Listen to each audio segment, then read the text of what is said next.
So I have the pleasure to start introducing that 13th edition of the Snapshot of Global PV Markets. And I will focus on the market part. Izumi will focus on a description of what's happening in, as Melody was saying, in the industry part of the PV value chain. Normally, we don't publish in the snapshot any perspective on the evolution of the industry. It's coming in the trends, but it's very difficult just to do a presentation of what's happening in the PV sector if we just consider the market aspects. So that's the 13th edition, and I will come back to what it is exactly. But basically, the report is available online. It's based on data which is collected by IEA PVPS Task 1 experts and a network of organizations. The methodology is quite open, so it's relatively easy to check numbers. And let's discuss number disagreements, because there will be questions, as you will see soon. But we take the sole responsibility in the IEA PVPS Task 1 group to somehow interpret official numbers to make sure that they all fit. And that's something quite interesting when we are looking at the share of PV in the electricity production globally. PV is becoming quite political. It means that some countries sometimes are overestimating their own installations or underestimating their own installation for political questions.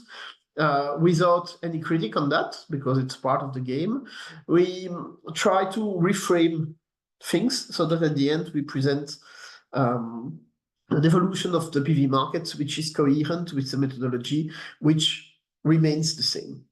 And let's start immediately. Last year, so for the 2023 numbers, we announced 456 gigawatt installed. And this year we are going a little bit higher. We're going to up to 602 gigawatts. As you can see, a large number of this is coming from IEA PVPS countries, basically everything which is not in gray. And we have, as usual, one country, China, which is taking a very large part of installations. If we're looking at the evolution in the last years, there are few economic sectors where you can imagine such a growth. And if we just go back to the year the snapshot was published for the first time in 2013, we reported about 2012 installations, about 30 gigawatts, and the market has been multiplied by a factor 20. And if we are looking just 10 years before, and it's out of the figure, we were installing roughly 1 gigawatt per year. So the market has been multiplied by a factor 600 or even more in the course of these 20 years. And it says something about what PV is becoming for the time being. As shown in the beginning, you can find on the PVPS website the trends report, which is the very large report that we're publishing in the second part of the year every year. And you can find the very first version. And if you are curious, it's quite interesting to go in and to look at what was the PV market at that time. When it was established, so in 1993, the IEA PVPS was considered really as a niche organization within the IEA, looking at something that could become a future technology. And people at that time were reporting about kilowatts installed. And then it came up to megawatt installed, gigawatts. And now we're starting to talk about terawatts. And if we are looking a little bit more in detail about how the PV market is shaped, we have basically two parts in the global PV market. We have China, and installation in China grew, and the 360 gigawatt that we report is our own interpretation. So the numbers which are officially published by China in DC, about 306, we believe that more has been produced, shipped, and probably installed. Sometimes if we're looking at countries like Saudi Arabia, we know that Saudi Arabia has imported something like 10 gigawatt last year and has probably not installed them, but we have decided somehow It's very hard to check in many countries. And so these 600s are giving an idea about how the market has developed. And what we have seen from 2023 to 2024, it's an acceleration of something which was already quite robust. So very fast development of the PV markets, also outside of China. And that's the very interesting part, is that in 2024, the world outside of China installed 250 gigawatts of PV. I would like to remind to many people that 250 gigawatts was considered not so long ago as something unachievable. So it means 250 gigawatt plus the Chinese PV markets, that somehow we have reached a level that was considered unpracticable for plenty of reasons. And we can translate that in a very peculiar way. So we can see that basically PV is breaking barriers after barriers in many countries, and its penetration is increasing. And that's most probably we will continue seeing a significant development of the market in the coming years. Now, let's compare with what the other ones are saying. That little figure has been published by our colleagues from Taiyang News. Too early for us to be in. But as you can see, with 602 gigawatts, we are in the upper range at the same level of Bloomberg New Energy Finance. Our colleagues from the IEA have published preliminary 553, which is coherent because they have decided to use official Chinese numbers, and we believe that numbers are higher than that. And what's extremely, extremely annoying, it's to have an international organization such as IRENA, which continues publishing something which is totally different. Our IRENA friends are saying that they're publishing number in AC, but when we look a little bit in numbers, we see that there are some inconsistencies between their AC numbers and what we can see on the other side. And what are AC and DC numbers, and why is it so complicated? Basically, when you take a PV module, it has a nominal power that's DC. And we start seeing for many, many years a general trend which consists in putting more PV installed capacity than the grid connection. And very often that grid connection, for plenty of reasons, is the constraining factor in all PV installations. So even with the development of large-scale storage that we see for many years, we will start seeing a discrepancy between the maximum power which can be injected in the grid, which should be referred to as AC, compared to the maximum installed PV capacity in DC. The issue is that if you want to start calculating the energy produced by PV plants, you need the DC capacity, not the AC capacity. And then it explains why in IEA PVPS we have decided for many years to consider DC numbers, because it reflects the way how the industry is working and how much energy is produced, much more than a DC number, which in our case doesn't mean much. And I can tell you it's a permanent fight with our IRENA friends, and the IEA is doing exactly the same thing as we are doing, of course, since we are somehow a sister organization. So the IEA is publishing the DC numbers. Then what am I calling shipments inconsistencies? You will see in Izumi's presentation that we have year after year a significant discrepancy between announced shipment numbers and real installations. This can be explained sometimes by double or triple counting, because the industry is complex. There are more than, just in China, more than 100 industrial actors which are doing O&M for each other. And if you put everything together, we realize that basically 602 gigawatts is much closer to what has been really shipped and probably installed than 550. And that's the reason why we decided in this snapshot report, which is presenting let's say an estimated perspective on the PV markets, we've decided to present these 602 gigawatts. And this is based, and that's what you can see in the figure on the right side, on a part which is primary and trusted secondary figures, so basically IEA PVPS numbers, approximative sources, but which we believe are relatively genuine, and or I don't like the words, but expert guess on AC/DC conversion factors. And I am saying that most probably we are closer to reality with 600 than 550. It's for a very simple reason, is that the more grid connections are becoming an issue, the more the DC to AC ratio is increasing. So the more you're reducing the maximum power that you're injecting into the grid while maximizing the energy that you produce. That being said, what's happening in the world? So China has installed definitively the most, followed again by the European Union, and you will see that a certain number of countries from the EU are installing quite interesting numbers. Germany with more than 16 gigawatts, Spain with more than 7, Italy close to 7, France 6, and outside of the EU, the USA, and let's see whether this will continue, India, which is finally growing, Pakistan, which is the surprising invitee this year, and it's happening very often, Brazil, which is growing quite fast, and Japan.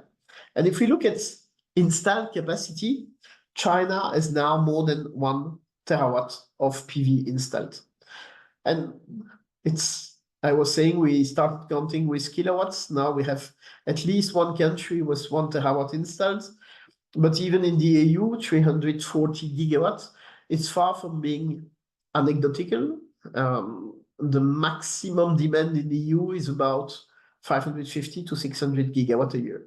So PV is starting to be quite impressive in terms of penetration, with more than 220 in the US, with more than 120 in India. And single countries, it's a pity for Germany, they could have reached 100 gigawatts with 2 more panels installed. Just kidding. Japan is quite close. And we see that basically to be in the top 10 in terms of installations, you need to be above 5 gigawatts to be in the top 10 in terms of total installed capacity. Like Korea, you need 32 gigawatts. Now, even if 602 gigawatts were installed, the growth and the market were uneven. And that's also a very interesting aspect of this. And we shouldn't focus too much on the growth itself, because let's take a country like Germany, which has installed 16 gigawatts. We can basically say that the growth was quite limited. But we have seen a certain number of countries which surprised us. India grew significantly, France as well, and another market that we are looking at for years and which is part of PVPS, Turkey, declined, but just a bit. It just means the level of installation was almost stable, and so I really don't like that figure, because it gives a rather bad impression of what is the PV market, but it's quite interesting anyway. But the message behind is that growth is still uneven. Would all markets where PV is developing grow together, we would have had more than 600 gigawatt installed. Now, if we look at, I would say, the growth in major market in terms of new annual capacity, it's obvious that China is dominating the market. It's also obvious that some of the countries, some of the regions, or countries are lagging behind. And when we are looking at which are the countries which are, or regions which are significantly contributing to PV development, it's quite obvious that for many years, we had the EU, we had the US, we had a certain number of Asian countries, but not so much, Japan, for instance, and China. And what we're starting to see is that finally the rest of the world is growing, and it's starting to grow even faster than the rest of other IEA PVPS countries. This might change because India, for instance, just joined the program this year. Another very interesting thing is that until 2022, the market was somehow balanced. I'm not saying that it has always been balanced, but it started to be much more balanced in 2020, 2021, and 2022. What does that mean, balanced? It means that we installed during these 3 years almost as much rooftop PV installations as utility scale. And then in 2023, with the acceleration of the market, the fast acceleration of the market, especially in China, but not only, utility scale grew again. And that's pretty obvious. When you need to install 100 more gigawatts in a year to absorb all the capacities in the industry, it's significantly easier to do that with utility scale PV applications rather than rooftop applications. But the interesting thing is that rooftop applications are growing anyway. So it means it's not just a market which is driven by the need to install more because more has been produced. It's also a market which is growing intrinsically based on the appetite for PV electricity. And that's basically the conclusion of this slide. In terms of total installed capacity, now we have more than 2 terawatts installed. I like for people who don't like numbers to say, okay, 2 terawatt, what does it mean? Shouldn't be that much. Yeah, it's 2,250 gigawatts, or it's 2 millions, more than 2 millions of megawatts, or it's 2 billions of kilowatts, which makes a lot of PV system in the end. And these are numbers which start to impress or to frighten a certain number of actors in the energy sector. And if you look at this curve, it looks like almost a very nice exponential. It's still too small to fight against climate change. We would have to install 5 times more, but annually, but it's quite impressive anyway. And regionally, it's quite obvious as well. It's just, I would say, China dominating with an interesting share in the Asia-Pacific region, which means that basically Asia is absolutely dominating not only the global economy and the global population, but also, and it's normal, global PV installations. Europe continues steadily, and the Americas. And I will not spend too much time on that. That's something quite interesting. The green one is the share of the European PV market relative to the total PV market. And it's obvious that Europe drove I would say, the era of PV 15 years ago and a little bit after, before declining. And that's what we see now, that it's pretty obvious that it's Asia and especially China who are taking the lead. If we are looking at the energy transition in general, and we are looking at the other source of renewable electricity, wind and PV are clearly dominating. The rest, especially hydro and the other renewables, are basically nowhere. And that's something very, very interesting to be understood. It's solar PV as by far the largest share of what is installed on an annual basis, followed up by wind. And you can really forget almost everything else. So it doesn't mean that in some locations, geothermal or marine energy or biomass are not important. It just means that in terms of newly installed capacity, it's these 2 sources of electricity which have captured almost the entire market. You will tell me it's a question of capacity, not energy, but in any case, it's quite impressive to see that winds onshore, and there is not so much wind offshore for plenty of reasons, and PV are dominating clearly all installations. Hydro remains the remaining one. And it's visible in numbers. And I think it depends how we calculate it. But if we take the global electricity consumption, not production, because there are many losses, especially in emerging countries, especially, and because of sometimes centralized power plants and the need to transport electricity, we have now a share of roughly 10% of the global electricity consumption. And this is developing very, very fast with very high numbers, excuse me, in some specific countries, with you can start seeing in a certain number of countries impressive curtailments for PV. What is interesting is that it happened in China a few years ago, and then China invested a lot in storage and transmission lines. and this almost disappeared. And then I will finish with this last figure before concluding.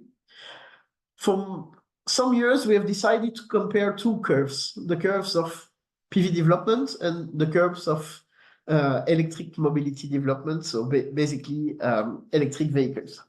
And, excuse me, the interesting part here is that basically we have the same kind of development.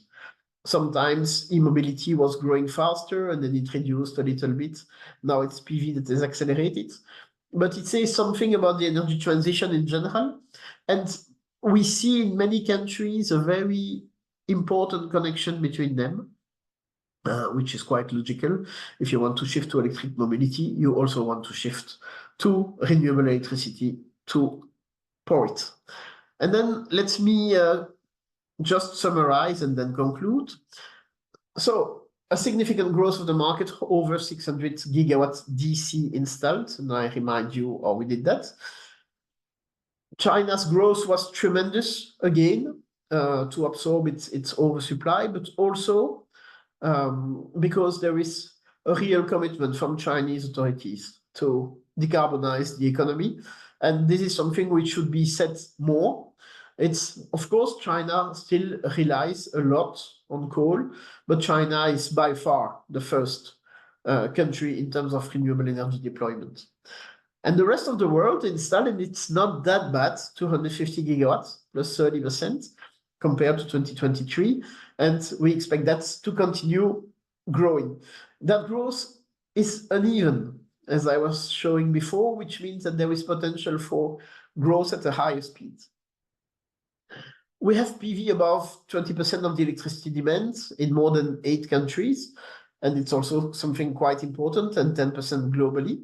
Curtailment, but also negative electricity prices in countries with an organized market will be definitively an issue in terms of profitability and penetration rates, and it's one of the subjects on which PVPS is working with its task 19.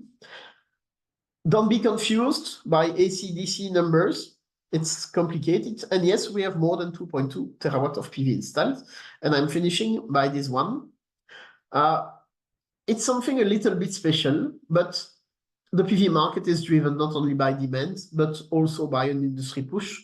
And this will continue. This will continue because China has more manufacturing capacities than the global PV market today. And that's something quite positive.